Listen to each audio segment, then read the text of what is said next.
কোন মহিলা সাহাবী বদরের যুদ্ধের সময় তার পিতার হত্যার খবর শুনে চোখ থেকে এক ফোঁটা পানিও ফেলেননি? এ উম্মে কুলসুম বিনতে উকবা, বি খাওলা বিনতে সালাবা, সি শিফা বিনতে আব্দুল্লাহ, ডি হামনা বিনতে জাহাশ রাদিয়াল্লাহু আনহুন্না।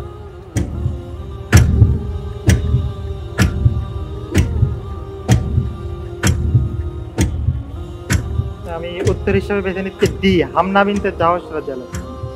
হামনা বিনতে জাহাশ ফিক্স করে দেব? বুঝে শুনে বলছেন? জি। লক করা হোক ডি, হামনা বিনতে জাহাশ রাদিয়াল্লাহু তাআলা আনহা।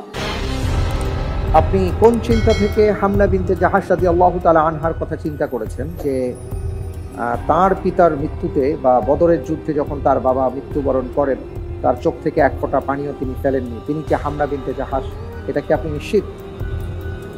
পড়েছিলাম মনে হচ্ছে। আপনি মনে হচ্ছে পড়েছেন। আপনি যে উত্তরটি দিয়েছেন আপনার উত্তরটি সঠিক হয়নি। আলহামদুলিল্লাহ আলা কুল্লি হাল। সঠিক উত্তর হচ্ছে এ, উম্মে কুলসুম বিনতে উকবা। জীবনীতে এসছে ওনার যে রাসূল সাল্লাল্লাহু আলাইহি ওয়াসাল্লাম যখন ইসলামের দাওয়াত দিতেন তখন উকবা বিন আবি মাসিদ ছিলেন তার বাবা। মুসলমানদের হাতে মৃত্যুবরণ করার আগে তার অভ্যাস যেটা ছিল সেটা হলো রাসূল সাল্লাল্লাহু আলাইহি ওয়াসাল্লাম এবং সাহাবায়ে কেরামদেরকে অকথ্য ভাষায় সে এবং তার ছেলে গালিগালাজ করত। উম্মে কুলসুম বিনতে উকবা রাদিয়াল্লাহু তাআলা আনহা তিনি মুসলিমা হয়েছেন, তার হৃদয় চৌচির হয়ে যেত কিন্তু তিনি কিছু বলতেন না, বলতে পারতেন না।